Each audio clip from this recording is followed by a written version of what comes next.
A warm good morning to you, my dear students.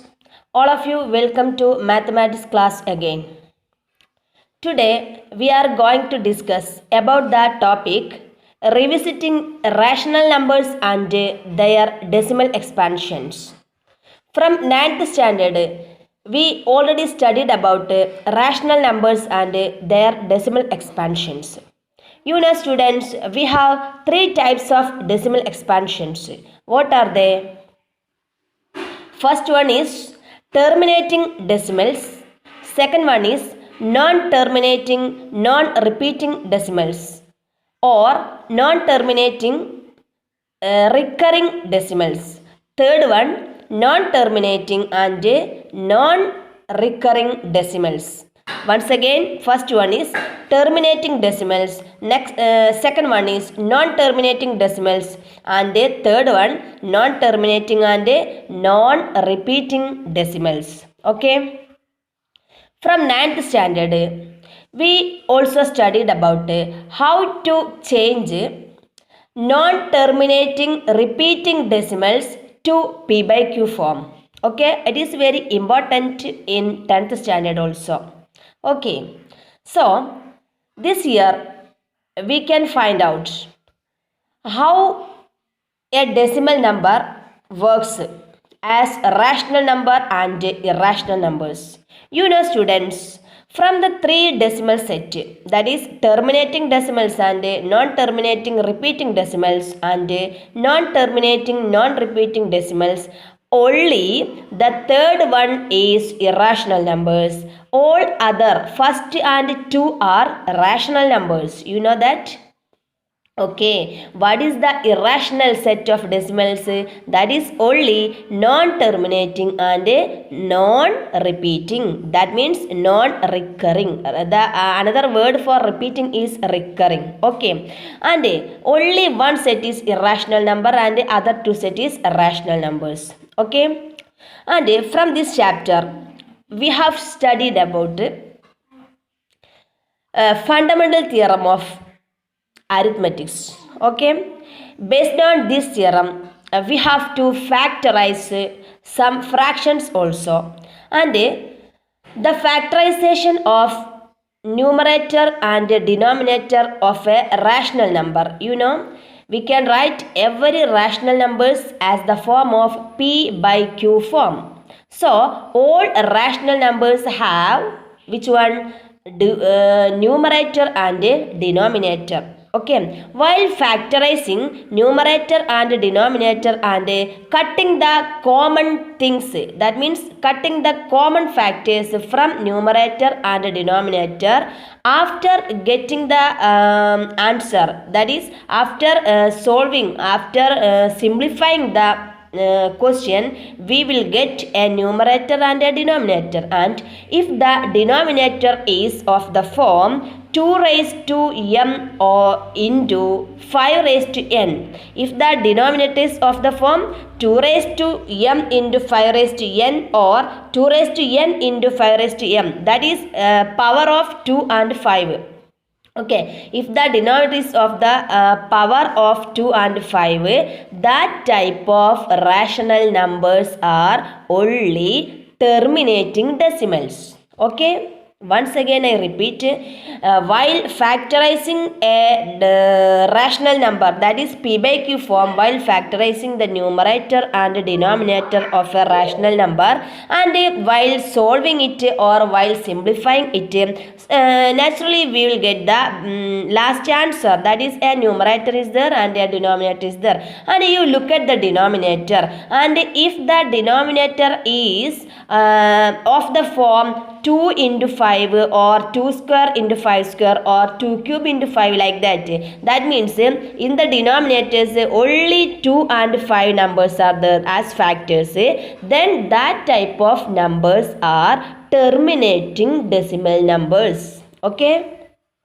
if the denominator is not of the form 2 raised to n into 5 raised to m, that type of decimals are not terminating decimals, they are non-terminating repeating decimals. Okay, they are non-terminating repeating decimals, that is second set of decimals. First set is terminating decimals. If it is terminating, you will find or you will observe which one? The denominator, the factorization of denominator must be in the form 2 raised to m into 5 raised to n. That means the denominator of the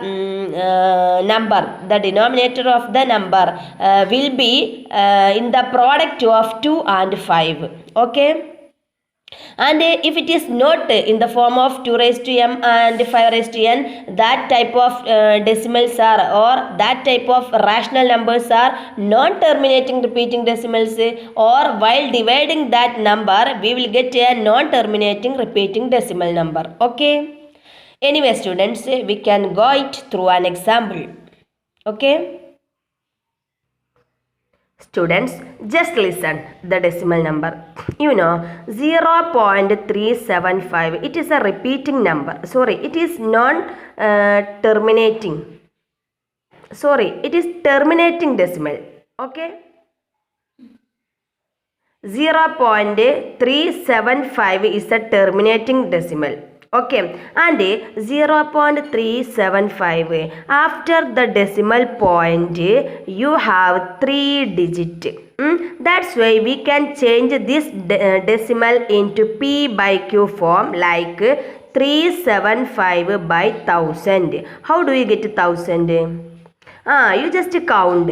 After the decimal point, how many digits are there? 1, 2, 3. So you use 30 number, that is 1000. Okay, and the decimal form, the fractional form of 3.375 is 375 by 1000, and we can change this into 375 divided by 10 cube, that is 1000 means 10 into 10 into 10, that is 10 cube, and this is of the form P by Q. Okay, so we can change all the rational set as P by Q form. We can change all the terminating and non-terminating repeating decimals in the form of P by Q. Okay. Next, 0.2. How many decimal places are there? Only 1. So you use 1 0 number, that is 2 by 10. And by reducing, no need for reducing actually, 2 by 10 equal to 1 by 5. And it is of the form P by Q. Okay, P by Q form. And the denominator is 5. Here the denominator is 10, that is 2 into 5. Okay, and next one, 1.27, it is of the form 127 by 100. It is P by Q form. And 0.0875, it is of the form 875 by 10,000. Okay, there is no need for writing 0 here. Okay, so you count how many decimal points are there after decimal point. 1, 2, 3, 4. So I use 0 number. So this is the fractional form, or this is the P by Q form of this number. Okay, and this is 875 divided by 10 raised to 4. That means 10 into 10 into 10 into 10 is 10 raised to 4. Okay, this is also a P by Q form. Students, you should think any similarity in denominator. You should think any similarity in denominator. Think about it. First number is this one, second one is this one, third one, fourth one. All these are terminating decimals. It will terminate. Okay, all these are terminating decimals. And 0.375, the decimal, the fractional form is this one and this one. And while expanding or while factorizing 10 cube, that is 10 cube equal to 2 cube into 5 cube. That means 2 into 5 means 10 cube. Then we can separate using a raised to m into b raised to m equal to a into b all raised to m. That is 2 cube into 5 cube means 2 into 5 all cube. That is 10 cube. Okay. ഇവിടെ നിങ്ങൾക്ക് മനസ്സിലായോ? അതായത് 10നെ നമ്മൾക്ക് എന്ത് ചെയ്യുക, 2 × 5 എന്ന് എഴുതാൻ പറ്റും. 2 × 5 10 ആണല്ലോ. അപ്പം 2നും ക്യൂബ് എടുക്കണം, 5നും ക്യൂബ് എടുക്കണം. എന്നാലാണ് ഈ 2ഉം 5ഉം കൂടെ ബ്രാക്കറ്റിൽ എഴുതിയിട്ട് അതിൻ്റെ മുകളിൽ ഒരു ക്യൂബ് കൊടുക്കാൻ പറ്റുള്ളൂ. ഓക്കെ, അറിയാത്തവർ ആ എക്സ്പോണൻറ്റ് സെറ്റ് ഒന്ന് നോക്കുക കേട്ടോ. അതായത് ഏതാണ്? a⁻m × b⁻m = a × b ⁻m. അതുപോലെ ഇത് എഴുതി കൊടുക്കണം. Okay, second one 0.2 = 2/10. It is 2/2⁻1 × 5⁻1. That is 2 × 1 5 become 10. Okay, then this one 1.27. it is 10² and 10² become 2² × 5². and this one, the fourth one is 10⁴. that is 2⁴ × 5⁴. you know, all the denominator, all the factorization of denominator is of the form 2⁻m × 5⁻n. it is of the form of the product of 2 and 5, right? understand? okay, ഒന്നുകൂടെ പറഞ്ഞുതരാം. അതായത് terminating decimal നമ്പേഴ്സിൻ്റെ fractional ഫോമിനെ നമ്മൾ factorise ചെയ്യുമ്പോൾ ന്യൂമറേറ്ററിനെയും factorise ചെയ്യണം, ഡിനോമിനേറ്ററിനെയും factorise ചെയ്യണം. അങ്ങനെ factorise ചെയ്ത് കഴിഞ്ഞ് ന്യൂമറേറ്ററിലും ഡിനോമിനേറ്ററിലും കോമൺ ആയിട്ട് ഏതെങ്കിലും ഫാക്ടേഴ്സ് ഉണ്ടെങ്കിൽ അതിനെ കട്ട് ചെയ്തതിന് ശേഷം നമ്മൾക്ക് ഒരു സെറ്റ് കിട്ടുമല്ലോ, ഫാക്ടറൈസേഷൻ സെറ്റ്. ഇങ്ങനത്തെ സെറ്റ് കിട്ടും. ആ സെറ്റിൽ ഡിനോമിനേറ്റർ 2ൻ്റെ പവറും 5ൻ്റെ പവറും ആയിട്ടുള്ള സെറ്റ് മാത്രമേ വരുള്ളൂ. ചിലപ്പോൾ 2ൻ്റെ പവർ മാത്രം വരും, ചിലപ്പോൾ 5ൻ്റെ പവർ മാത്രം വരും. അപ്പം 2ൻ്റെ പവർ മാത്രമാണെങ്കിൽ നമ്മൾ 5ഉം കൂടെ ആഡ് ചെയ്ത് കൊടുക്കും. ന്യൂമറേറ്ററിലും ഡിനോമിനേറ്ററിലും ഒരു 5ൻ്റെ സെറ്റ് ആഡ് ചെയ്ത് കൊടുക്കും. ഇനി 5ൻ്റെ പവർ മാത്രമാണെങ്കിൽ നമ്മളൊരു 2ൻ്റെ സെറ്റ് ന്യൂമറേറ്ററിലും ഡിനോമിനേറ്ററിലും ആഡ് ചെയ്ത് കൊടുക്കും.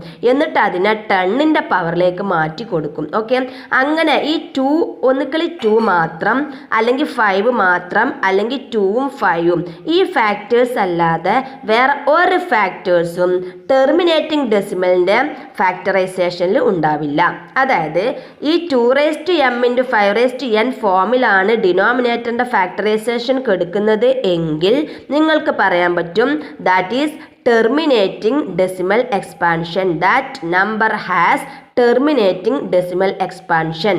okay, ഇനി 2⁻m 5⁻n എന്ന ഫോമിലല്ല ഡിനോമിനേറ്റർ എടുക്കുന്നത് വിചാരിച്ചോ. അതായത് 2ഉം 5ഉം അല്ല, 3ഉം 7ഉം അങ്ങനെ വേറെ ഏതെങ്കിലും നമ്പറൊക്കെ വരുന്നുണ്ട് എന്ന് വിചാരിച്ചോ. അങ്ങനെയാണെങ്കിൽ നിങ്ങൾക്ക് പറയാൻ പറ്റും ഈ ഫ്രാക്ഷൻ്റെ ഡെസിമൽ ഫോം എന്തായിരിക്കും? നോൺ ടെർമിനേറ്റിംഗ് റിപ്പീറ്റിംഗ് ഡെസിമൽസ് ആയിരിക്കും എന്ന്. അതായത് ഈ ഫോമിലാണെങ്കിൽ ടെർമിനേറ്റിംഗ് ഡെസിമൽ ആയിരിക്കും, ഈ ഫോമിലല്ലെങ്കിലോ നോൺ ടെർമിനേറ്റിംഗ് റിപ്പീറ്റിംഗ് ആയിരിക്കും. പിന്നെ വേറെ സെറ്റും ഉണ്ടല്ലോ, നോൺ ടെർമിനേറ്റിംഗ് നോൺ റിപ്പീറ്റിംഗ്. അതിനെ നമുക്ക് p/q ഫോമിൽ എഴുതാൻ പറ്റില്ലല്ലോ, കാരണം ഇറാഷണൽ നമ്പർ അല്ലേ അത്. റാഷണൽ നമ്പേഴ്സിനെ മാത്രമല്ലേ നമുക്ക് p/q ഫോമിൽ എഴുതാൻ പറ്റുള്ളൂ. അപ്പോൾ ഈ രീതി നന്നായിട്ട് മനസ്സിലാക്കുക കേട്ടോ. കൺഫ്യൂഷൻ ഉണ്ടാവുമെന്ന് എനിക്കറിയാം, പക്ഷേ ക്വസ്റ്റ്യൻസ് വർക്കൗട്ട് ചെയ്യുമ്പോൾ അത് റെഡിയാവും. ഓക്കെ, ഇനി by the observation, while changing decimals into fraction, the denominator is of the form 2⁻m × 5⁻m. അല്ലേ? അതായത് നമ്മൾ ഡെസിമലിൻ്റെ എക്സ്പാൻഷൻ കാണുമ്പോൾ ഡിനോമിനേറ്റർ ഏത് ഫോമിലായിരിക്കും? 2⁻m × 5⁻m ഫോമിലായിരിക്കും. ഇവിടെ ഈ ഒരു ഒബ്സർവേഷൻ നമുക്ക് മനസ്സിലാക്കിയതാണ്. ഇനി കുറച്ച് എക്സാമ്പിൾസും കൂടെ നോക്കും. 3/8. ഇവിടെ 3/8നെ നമ്മൾ 3 ന്യൂമറേറ്ററിനെ ഫാക്ടറൈസ് ചെയ്യാൻ ഒന്നുമില്ല, അപ്പോൾ 3 മാത്രമേ ചെയ്തു. 8നെ നമ്മൾ ഫാക്ടറൈസ് ചെയ്തു, 2³ അതായത് 2 × 2 × 2 ആണല്ലോ 8. അപ്പോൾ ഇവിടെ കണ്ടോ ഡിനോമിനേറ്റർ ആക്ച്വലി ഇത് ടെർമിനേറ്റിംഗ് ഡെസിമൽ ആണല്ലോ. p/q ഫോം ആകുമ്പോൾ ഇത് റാഷണൽ നമ്പർ ആണ്. ഒന്നുകിൽ ടെർമിനേറ്റിംഗ് ഡെസിമലിൽ പെടും, അല്ലെങ്കിലോ നോൺ ടെർമിനേറ്റിംഗ് ഡെസിമലിൽ പെടും അല്ലേ. അപ്പോൾ ഇത് ഏതിലാണ് പെടുക എന്ന് നോക്കണമെങ്കിൽ നമ്മൾ ഡിനോമിനേറ്ററിൻ്റെ ഫാക്ടറൈസേഷൻ നോക്കണം. അപ്പോൾ 3/2³ അല്ലേ. അപ്പോൾ ഇവിടെ 5 ഇല്ലല്ലോ, നമ്മളെ വക എന്ത് കൊടുക്കണം? 5 കൊടുക്കണം. ഇവിടെ 2³ ആണെങ്കിൽ 5നും എന്തെന്നെ കൊടുക്കണം? ക്യൂബ് എടുക്കണം. എന്നാലല്ലേ 2 × 5 ഹോൾ ക്യൂബ് ഒന്നിച്ച് എഴുതാൻ പറ്റുള്ളൂ. പവർ ഈക്വൽ ആയാലാണ് ആ ബേസ് ഇൻറ്റു ചെയ്തിട്ട് ആ പവർ ഇട്ട് കൊടുക്കാൻ പറ്റുള്ളൂ. അപ്പം 3/2³ നമുക്ക് എന്ത് ചെയ്യാം? 3 × 5³ / 2³ × 5³ ഈ 5³ നമ്മളെ വക കൊടുക്കുന്നതാണ്. ന്യൂമറേറ്ററിലും ഡിനോമിനേറ്ററിലും കൊടുക്കണം. അപ്പോൾ അത് കട്ട് ചെയ്ത് പോയാൽ ഇതന്നെയല്ലേ നമ്പർ വരിക. അപ്പോൾ നമ്പറിൽ യാതൊരു മാറ്റം വരില്ല, അതുകൊണ്ടാട്ടോ. അപ്പോൾ 3/2 ഇവിടെ 5³ ഇല്ലാത്തത് കൊണ്ട് നമ്മളെ വക 5³ കൊടുത്തു. അതേ സംഭവം തന്നെ ന്യൂമറേറ്ററിലും കൊടുക്കണം. അങ്ങനെ ഇതെന്തായി മാറും? 3 × 5³ / 10³ ആവും. കാരണം 2ഉം 5ഉം ഇൻറ്റു ചെയ്താൽ 10 ആവുമല്ലോ. അപ്പോൾ 10³ വരും. അങ്ങനെ ഈ ന്യൂമറേറ്ററിലെ നമ്പർ നിങ്ങൾ കണ്ടെത്തണം. 5³ എന്ന് പറഞ്ഞാൽ 5 × 5 × 5 അല്ലേ? 5 × 5 × 5 ചെയ്താൽ 5³ കിട്ടും. അതേ ഇൻറ്റു 3 ചെയ്ത് കഴിഞ്ഞാൽ നിങ്ങൾക്ക് ഈ ആൻസർ കിട്ടും. 375 കിട്ടും. നിങ്ങളൊന്ന് ചെയ്ത് നോക്കണേ. എന്നിട്ട് ഡിവൈഡഡ് ബൈ 1000 കിട്ടും. അപ്പം ഇവിടെ ഇതിൻ്റെ ഡെസിമൽ ഫോം നമ്മൾ കണ്ടെത്തി കഴിഞ്ഞു അല്ലേ? അതായത് 3/8 ഡെസിമൽ ഫോം എന്താ? ഇനിയിപ്പോൾ ഡിവൈഡഡ് ബൈ 1000 ആയതുകൊണ്ട് മൂന്ന് എന്താ പറയുക നമ്പർ മാറ്റി പോയിന്റ് എഴുതാൻ മതിയല്ലോ. അപ്പം 0.375 ആയിരിക്കും ഇതിൻ്റെ ഡെസിമൽ ഫോം. ഓക്കെ, അത് ടെർമിനേറ്റിംഗ് ആണല്ലോ. ഓക്കെ, അപ്പോൾ ഡിനോമിനേറ്ററിൽ 2ൻ്റെ പവറോ അല്ലെങ്കിൽ 5ൻ്റെ പവറോ അല്ലെങ്കിൽ 2ഉം 5ഉം ഒന്നിച്ചോ വന്നാൽ നമുക്കതിനെ 10ൻ്റെ പവറാക്കി കൊടുത്തിട്ട് എന്താക്കി കൊടുക്കാൻ പറ്റും? ടെർമിനേറ്റിംഗ് ഡെസിമലാക്കി മാറ്റാൻ പറ്റും. അതുകൊണ്ടാണ് പറയുന്നത് ഡിനോമിനേറ്റർ നോക്കിയിട്ട് ടെർമിനേറ്റിംഗ് ആണോ നോൺ ടെർമിനേറ്റിംഗ് റിപ്പീറ്റിംഗ് ആണോ എന്ന് നമുക്ക് പറയാൻ പറ്റുമെന്ന്. ഓക്കെ, മനസ്സിലായി എന്ന് ഞാൻ കരുതുന്നു. ഒരു ക്വസ്റ്റ്യൻ കൂടെ നോക്കൂ. 13/125 അല്ലേ? അപ്പം 13 എക്സ്പാൻഡ് ചെയ്യാനൊന്നുമില്ല. 125 നമ്മൾ ഇങ്ങനെ ഫാക്ടറൈസേഷൻ നടത്തിട്ട് നിങ്ങൾ സൈഡിലൊന്ന് ഫാക്ടറൈസേഷൻ ചെയ്തിട്ട് നോക്കണം. 125 5³ ആണ് ചെയ്യുക. അങ്ങനെ ഇവിടെ നോക്കൂ, ന്യൂമറേറ്ററിലും ഡിനോമിനേറ്ററിലും കോമൺ ആയിട്ട് കട്ട് ചെയ്യാനൊന്നുമില്ല. അപ്പം 5³. പക്ഷേ ഇതിനെ നമുക്ക് ടെർമിനേറ്റിംഗ് ഡെസിമൽ അല്ലെങ്കിൽ 13/125ൻ്റെ ഡെസിമൽ ഫോം എഴുതണമെങ്കിൽ ഡിനോമിനേറ്ററിന് എന്തിലേക്ക് മാറ്റണം? 10ൻ്റെ പവറിലേക്ക് മാറ്റണം. ഡിനോമിനേറ്ററിനെ 10ൻ്റെ പവറിലേക്ക് മാറ്റണമെങ്കിൽ ഈ 5ഉം അതേപോലെ 2ഉം അവിടെ വേണം. 5ൻ്റെ പവറും 2ൻ്റെ പവറും സെയിം ആയിട്ട് അവിടെ വേണം. പക്ഷേ ഇവിടെ 5³ മാത്രമേ ഉള്ളൂ, 2ൻ്റെ പവർ ഇല്ല. അപ്പം നമ്മളെ വക എന്ത് കൊടുക്കണം? 2ൻ്റെ പവർ കൊടുക്കണം. 2ൻ്റെ ഏത് പവറാണ് കൊടുക്കേണ്ടത്? 2⁻1 അല്ലെങ്കിൽ 2⁻2 അതൊന്നുമല്ല. 5ന് ഏത് പവറാണോ ഉള്ളത് അതേ പവർ തന്നെ. അതായത് ഇവിടെ ഇല്ലാത്തത് എൻ്റെ പവർ ഇവിടെ ഉള്ളതിൻ്റെ പവറാണ് നിശ്ചയിക്കുക. ഓക്കെ, അപ്പോൾ ഇവിടെ 5³ ആയതുകൊണ്ട് നമുക്ക് 2³ തന്നെ കൊടുക്കണം. അപ്പം 5³ 2³ കൊടുത്തു. ആ 2³ എവിടെയും കൊടുക്കണം? ന്യൂമറേറ്ററിലും കൊടുക്കണം. അങ്ങനെ ന്യൂമറേറ്റർ ഇങ്ങനായി, ഡിനോമിനേറ്റർ ഇങ്ങനായിട്ടോ. അപ്പോൾ 5ഉം 2 ആയി കഴിഞ്ഞാൽ 10³ ആയാൽ നമുക്ക് ഡെസിമൽ എഴുതാൻ വളരെ ഈസി ആണല്ലോ. ഇനി ഇവിടെ നോക്കും, ഇത് ഇൻറ്റു ചെയ്താൽ 104 കിട്ടും. ഞാൻ ഇൻറ്റു ചെയ്തിട്ടില്ല. 2³ എന്ന് പറഞ്ഞാൽ 8 ആണ്. 30 × 8 ചെയ്താൽ ഇത് കിട്ടും. ഓക്കെ, അങ്ങനെ 10³ വന്നു. 10³ എന്ന് പറഞ്ഞാൽ 1000 ആണല്ലോ. അപ്പോൾ 3 നമ്പർ മാറ്റി പോയിന്റ് ഇട്ടാൽ മതി. അതായത് 0.104 ആണ് ഇതിൻ്റെ ആൻസർ. കണ്ട, ടെർമിനേറ്റിംഗ് ആയിട്ടുള്ള ഡെസിമൽ നമ്പർ കിട്ടിയില്ലേ? അപ്പോൾ എക്സാമിന് നിങ്ങളോട് find the decimal number of എന്ന് പറഞ്ഞിട്ട് ഇങ്ങനെ ചോദിക്കും. പക്ഷേ ഡിവൈഡ് ചെയ്താലും നിങ്ങൾക്ക് ഈ ആൻസർ കിട്ടും കേട്ടോ. 13നെ 125 കൊണ്ട് നമ്മൾ സാധാ പോലെ ഡിവൈഡ് ചെയ്യൂലേ, ഡിവിഷൻ ചെയ്താലും നിങ്ങൾക്ക് ഈ ആൻസർ കിട്ടും. പക്ഷേ ഈ മെത്തേഡാണ് നിങ്ങൾ പഠിക്കേണ്ടത്. ഇത് വെച്ചിട്ട് ട്വിസ്റ്റ് ചെയ്ത് ഒരുപാട് ക്വസ്റ്റ്യൻ കിട്ടും. ഓക്കെ, ഒരു ക്വസ്റ്റ്യൻ നോക്കൂ. 7/80 7/80 ഫാക്ടറൈസ് ചെയ്തപ്പം 2⁻4 × 5 കിട്ടി. ഫാക്ടറൈസ് ചെയ്യാൻ നിങ്ങൾ ചെയ്ത് നോക്കണം. നിങ്ങളിത് നോട്ടിൽ എഴുതുമ്പോൾ സൈഡിൽ ഫാക്ടറൈസേഷനും കൂടെ വേണം കേട്ടോ. ഞാൻ അതും കൂടെ വീഡിയോയിൽ ഉൾപ്പെടുത്തിയാൽ നിങ്ങൾക്ക് അറിയാമല്ലോ, അന്ന് വീഡിയോ അപ്ലോഡ് ചെയ്യാൻ വളരെ ബുദ്ധിമുട്ടാണ്. വാട്സപ്പിലൂടെ ആയാലും യൂട്യൂബിലൂടെ ആയാലും വളരെ ബുദ്ധിമുട്ടാണ്. അപ്പോൾ നമ്മൾ അത് ഒഴിവാക്കിയതാണ്. അപ്പോൾ ഈ ഒരു ലെവൽ ഇങ്ങനെ ഫാക്ടറൈസ് ചെയ്യൂലേ, ഈ ഒരു ലെവൽ ഫാക്ടറൈസ് ചെയ്തിട്ട് ആ 80 കിട്ടിയ ആൻസറാണ് 2⁻4 × 5 കേട്ടോ. അപ്പം 7/2⁻4 × 5. ഇവിടെ നോക്കൂ, 2ൻ്റെ പവർ 4 ഉണ്ട്. പക്ഷേ ഇവിടെ 5 1 ഉണ്ട് അല്ലേ? 1 ഉണ്ട്, ഒരു 5 ഉണ്ടല്ലോ. അപ്പോൾ ബാക്കി എത്ര 5 ആഡ് ചെയ്താൽ മതി? ഇവിടെ നമ്മൾ ചിന്തിക്കേണ്ടത് എന്താ പറയുക, 2ൻ്റെ പവറും 5ൻ്റെ പവറും എന്താവണം? ഈക്വൽ ആവണം എന്നാണ്. അപ്പോൾ ഒരു